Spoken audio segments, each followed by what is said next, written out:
About 30 years ago I was selected by two rich old maids to visit a property in that part of Lancashire which lies near the famous Forest of Pendle, with which Mr. Ainsworth's Lancashire Witches has made us so pleasantly familiar. My business was to make partition of a small property, including a house and domain, to which they had a long time before succeeded as co-heiresses. The last 40 miles of my journey I was obliged to post, chiefly by crossroads, little known, and less frequented, and presenting scenery often extremely interesting and pretty. The picturesqueness of the landscape was enhanced by the season, the beginning of September, at which I was traveling. I had never been in this part of the world before. I am told it is now a great deal less wild, and, consequently, less beautiful.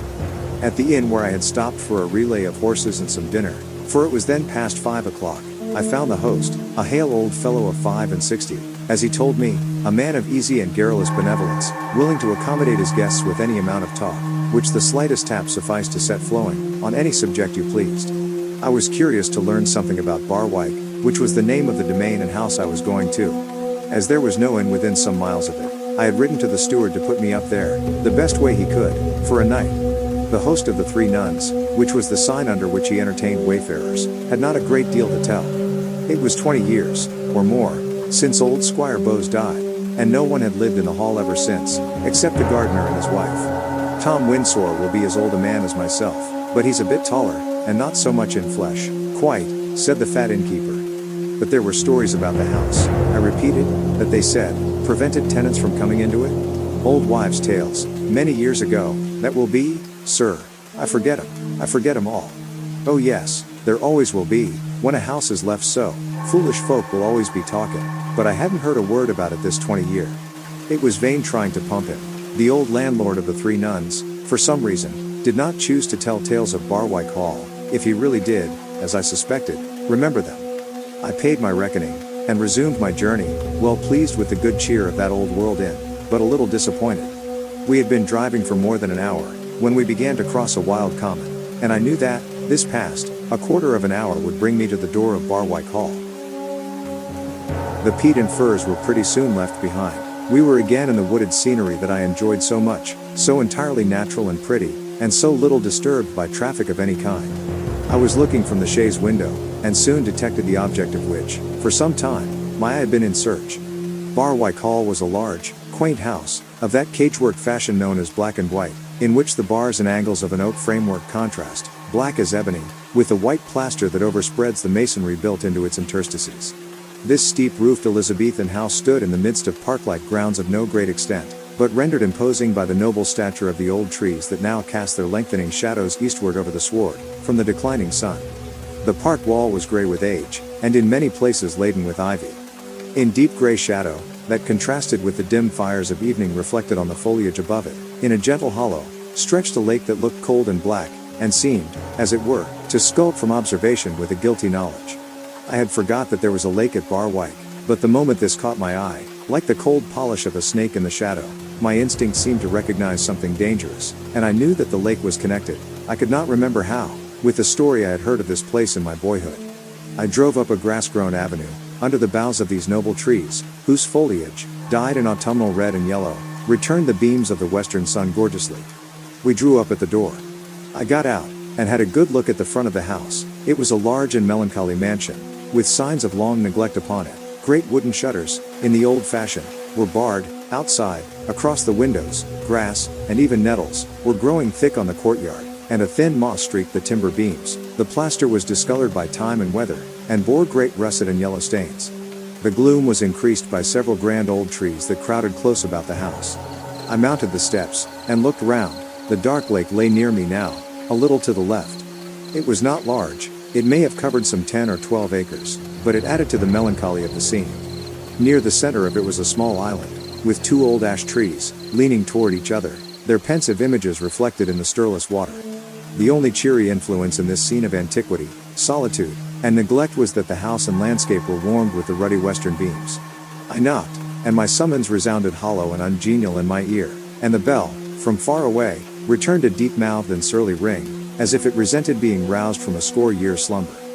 A light-limbed, jolly-looking old fellow, in a Baroccan jacket and gaiters, with a smile of welcome, and a very sharp, red nose, that seemed to promise good cheer, opened the door with a promptitude that indicated a hospitable expectation of my arrival.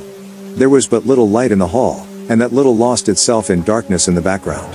It was very spacious and lofty, with a gallery running round it, which, when the door was open, was visible at 2 or 3 points. Almost in the dark my new acquaintance led me across this wide hall into the room destined for my reception. It was spacious, and wainscoted up to the ceiling. The furniture of this capacious chamber was old-fashioned and clumsy. There were curtains still to the windows, and a piece of Turkey carpet lay upon the floor. Those windows were 2 in number, looking out, through the trunks of the trees close to the house, upon the lake. It needed all the fire, and all the pleasant associations of my entertainer's red nose, to light up this melancholy chamber. A door at its farther end admitted to the room that was prepared for my sleeping apartment. It was wainscoted, like the other.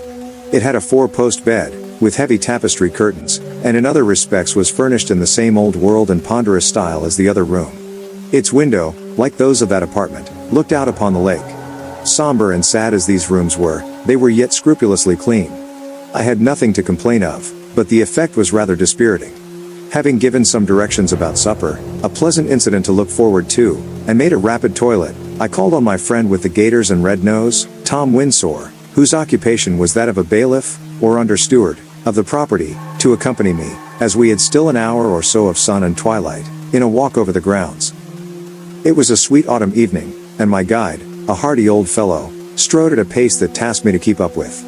Among clumps of trees at the northern boundary of the domain we lighted upon the little antique parish church. I was looking down upon it, from an eminence, and the park wall interposed, but a little way down was a stile affording access to the road, and by this we approached the iron gate of the churchyard. I saw the church door open. The sexton was replacing his pick, shovel, and spade, with which he had just been digging a grave in the churchyard, in their little repository under the stone stair of the tower. He was a polite, shrewd little hunchback, who was very happy to show me over the church. Among the monuments was one that interested me. It was erected to commemorate the very Squire Bowes from whom my 2 old maids had inherited the house and estate of Barwyke. It spoke of him in terms of grandiloquent eulogy, and informed the Christian reader that he had died, in the bosom of the Church of England, at the age of 71. I read this inscription by the parting beams of the setting sun, which disappeared behind the horizon just as we passed out from under the porch. 20 years since the squire died, said I, reflecting as I loitered still in the churchyard. Sir, 'twill be 20 year the 9th of last month. And a very good old gentleman? Good-natured enough, and an easy gentleman he was, sir. I don't think while he lived he ever hurt a fly, acquiesced Tom Windsor. It ain't always easy sayin' what's in 'em though, and what they may take or turn to afterwards, and some of them sort, I think, goes mad. You don't think he was out of his mind? I asked. He? La. No, not he, sir. A bit lazy, mayhap, like other old fellows, but a knew devilish well what he was about. Tom Windsor's account was a little enigmatical, but, like old Squire Bowes, I was a bit lazy that evening, and asked no more questions about him. We got over the stile upon the narrow road that skirts the churchyard. It is overhung by elms more than 100 years old, and in the twilight, which now prevailed, was growing very dark. As side by side we walked along this road, hemmed in by 2 loose stone-like walls, something running towards us in a zigzag line passed us at a wild pace, with a sound like a frightened laugh or a shudder, and I saw, as it passed, that it was a human figure. I may confess now, that I was a little startled. The dress of this figure was, in part, white. I know I mistook it at first for a white horse coming down the road at a gallop. Tom Windsor turned about and looked after the retreating figure. He'll be on his travels tonight, he said, in a low tone. Easy served with a bed, that lad be, 6 foot a dry peat or heath, or a nook in a dry ditch. That lad hasn't slept once in a house this 20 year, and never will while grass grows. Is he mad? I asked. Something that way, sir. He's an idiot, an oppie. We call him Dickon the Devil, because the devil's almost the only word that's ever in his mouth. It struck me that this idiot was in some way connected with the story of old Squire Bowes. Queer things are told of him, I dare say? I suggested. More or less, sir, more or less. Queer stories, some. 20 years since he slept in a house? That's about the time the squire died, I continued. So it will be, sir, and not very long after. You must tell me all about that, Tom, tonight, when I can hear it comfortably, after supper. Tom did not seem to like my invitation, and looking straight before him as we trudged on, he said. You see, sir, the house has been quiet, and no's been troubling folk inside the walls or out, all round the woods of Barwyke, this 10 year, or more, and my old woman, down there, is clear against talking about such matters, and thinks it best, and so do I, to let sleepin' dogs be. He dropped his voice towards the close of the sentence, and nodded significantly. We soon reached a point where he unlocked a wicket in the park wall, by which we entered the grounds of Barwyke once more. The twilight deepening over the landscape, the huge and solemn trees, and the distant outline of the haunted house, exercised a somber influence on me, which, together with the fatigue of a day of travel, and the brisk walk we had had, disinclined me to interrupt the silence in which my companion now indulged. A certain air of comparative comfort, on our arrival, in great measure dissipated the gloom that was stealing over me. Although it was by no means a cold night, I was very glad to see some wood blazing in the grate, and a pair of candles aiding the light of the fire, made the room look cheerful. A small table, with a very white cloth, and preparations for supper, was also a very agreeable object. I should have liked very well, under these influences, to have listened to Tom Windsore's story, but after supper I grew too sleepy to attempt to lead him to the subject, and after yawning for a time, I found there was no use in contending against my drowsiness, so I betook myself to my bedroom, and by 10 o'clock was fast asleep. What interruption I experienced that night I shall tell you presently. It was not much, but it was very odd. By next night I had completed my work at Barwyke. From early morning till then I was so incessantly occupied and hard worked, that I had not time to think over the singular occurrence to which I have just referred. Behold me, however, at length once more seated at my little supper table, having ended a comfortable meal. It had been a sultry day, and I had thrown one of the large windows up as high as it would go. I was sitting near it, with my brandy and water at my elbow, looking out into the dark. There was no moon, and the trees that are grouped about the house make the darkness round it supernaturally profound on such nights.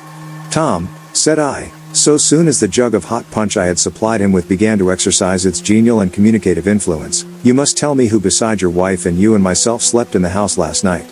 Tom, sitting near the door, set down his tumbler, and looked at me askance, while you might count 7, without speaking a word. "Who else slept in the house?" he repeated, very deliberately. "Not a living soul, sir," and he looked hard at me, still evidently expecting something more. "That is very odd," I said, returning his stare, and feeling really a little odd. "You are sure you were not in my room last night?"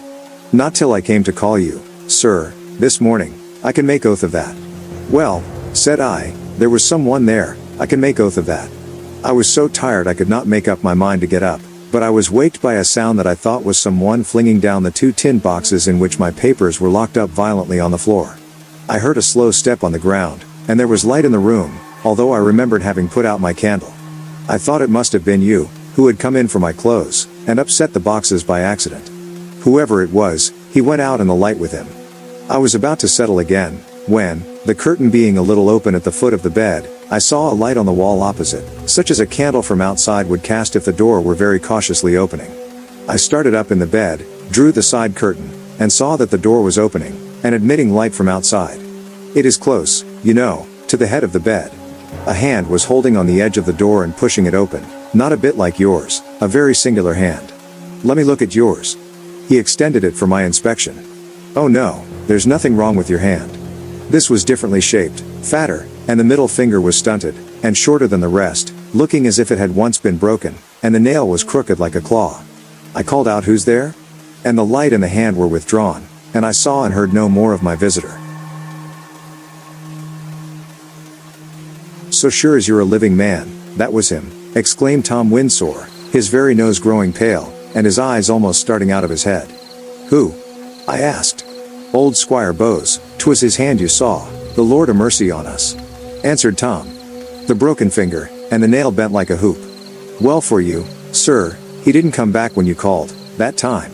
You came here about them Miss Dymock's business, and he never meant they should have a foot of ground in Barwyke, and he was making a will to give it away quite different, when death took him short. He never was uncivil to no one, but he couldn't abide them ladies. My mind misgave me when I heard 'twas about their business you were coming, and now you see how it is, he'll be at his old tricks again." With some pressure and a little more punch, I induced Tom Windsore to explain his mysterious allusions by recounting the occurrences which followed the old squire's death. "Squire Bowes of Barwyke died without making a will, as you know," said Tom.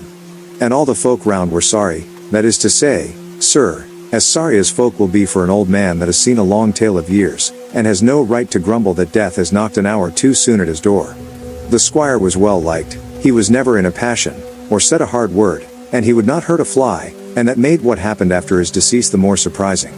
The first thing these ladies did, when they got the property, was to buy stock for the park. It was not wise, in any case, to graze the land on their own account. But they little knew all they had to contend with. Before long something went wrong with the cattle. First one, and then another, took sick and died, and so on, till the loss began to grow heavy. Then, queer stories, little by little, began to be told. It was said, first by one, then by another, that Squire Bowes was seen, about evening time, walking, just as he used to do when he was alive, among the old trees, leaning on his stick, and, sometimes when he came up with the cattle, he would stop and lay his hand kindly like on the back of one of them, and that one was sure to fall sick next day, and die soon after. No one ever met him in the park, or in the woods, or ever saw him, except a good distance off. But they knew his gait and his figure well, and the clothes he used to wear, and they could tell the beast he laid his hand on by its color, white, dun, or black, and that beast was sure to sicken and die. The neighbors grew shy of taking the path over the park, and no one liked to walk in the woods, or come inside the bounds of Barwyke, and the cattle went on sickening and dying as before. At that time there was one Thomas Pike. He had been a groom to the old squire, and he was in care of the place, and was the only one that used to sleep in the house. Tom was vexed, hearing these stories, which he did not believe the half on him, and more especial as he could not get man or boy to herd the cattle, all being afeard. So he wrote to Matlock in Derbyshire, for his brother, Richard Pike, a clever lad, and one that knew note of the story of the old squire walking.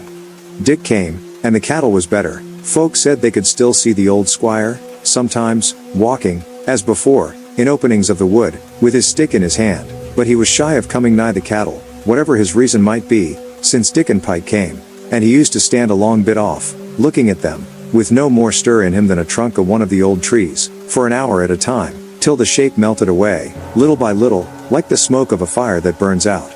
Tom Pike and his brother Dickon, being the only living souls in the house, lay in the big bed in the servants' room, the house being fast barred and locked, one night in November. Tom was lying next the wall, and he told me, as wide awake as ever he was at noonday. His brother Dickon lay outside, and was sound asleep. Well, as Tom lay thinking, with his eyes turned toward the door, it opened slowly, and who should come in but old Squire Bowes, his face looking as dead as he was in his coffin. Tom's very breath left his body, he could not take his eyes off him, and he felt the hair rising up on his head. The squire came to the side of the bed, and put his arms under Dickon, and lifted the boy, in a dead sleep all the time, and carried him out so, at the door. Such was the appearance, to Tom Pike's eyes, and he was ready to swear to it, anywhere. When this happened, the light, wherever it came from, all on a sudden went out, and Tom could not see his own hand before him. More dead than alive, he lay till daylight. Sure enough his brother Dickon was gone. No sign of him could he discover about the house, and with some trouble he got a couple of the neighbors to help him to search the woods and grounds. Not a sign of him anywhere. At last one of them thought of the island in the lake. The little boat was moored to the old post at the water's edge. In they got, though with small hope of finding him there. Find him, nevertheless, they did, sitting under the big ash tree, quite out of his wits, and to all their questions he answered nothing but one cry, "Bowes, the devil! See him, Bowes, the devil!" An idiot they found him, and so he will be till God sets all things right. No one could ever get him to sleep under roof tree more. He wanders from house to house while daylight lasts, and no one cares to lock the harmless creature in the workhouse. And folk would rather not meet him after nightfall, for they think where he is there may be worse things near. A silence followed Tom's story. He and I were alone in that large room. I was sitting near the open window, looking into the dark night air. I fancied I saw something white move across it, and I heard a sound like low talking that swelled into a discordant shriek. "Hoo-oo! Bowes, the devil! Over your shoulder! Hoo-oo! Ha! Ha! Ha!" I started up, and saw, by the light of the candle with which Tom strode to the window, the wild eyes and blighted face of the idiot, as, with a sudden change of mood, he drew off, whispering and tittering to himself, and holding up his long fingers, and looking at the tips like a hand of glory. Tom pulled down the window. The story and its epilogue were over. I confess I was rather glad when I heard the sound of the horses' hoofs on the courtyard, a few minutes later, and still gladder when, having bidden Tom a kind farewell, I had left the neglected house of Barwyke a mile behind me. Well, laddies and lasses, it seems we've come to the end of another eerie tale here on Black Scary Stories. I hope you've had your fill of chills and thrills, for tonight, we've ventured into the mysterious and devilish world of Dickon the Devil. A cunning and crafty character, Dickon was, but his lust for power led him down a dark and treacherous path. And as the saying goes, the devil is in the details, or in this case, in the name itself. The devil has a way of collecting his debts, and Dickon found himself entangled in a web of his own making. But let us not forget the lessons hidden within these tales of the supernatural. They remind us that there are consequences to our actions, that greed and hubris can lead us down a perilous road. And while we may not encounter a devil with a crooked smile and fiery eyes, the darkness that resides within us is a force to be reckoned with. So, my dear viewers, as we bid farewell to Dickon the Devil and his malevolent machinations, remember to tread carefully in the shadows and to keep your wits about you. For in this world of ours, there are mysteries aplenty, and they often come with a price. Until next time, may you find solace in the light, and may your dreams be free from the clutches of the unknown. This is Nicholas Black, signing off from Black Scary Stories. Sleep well, if you dare.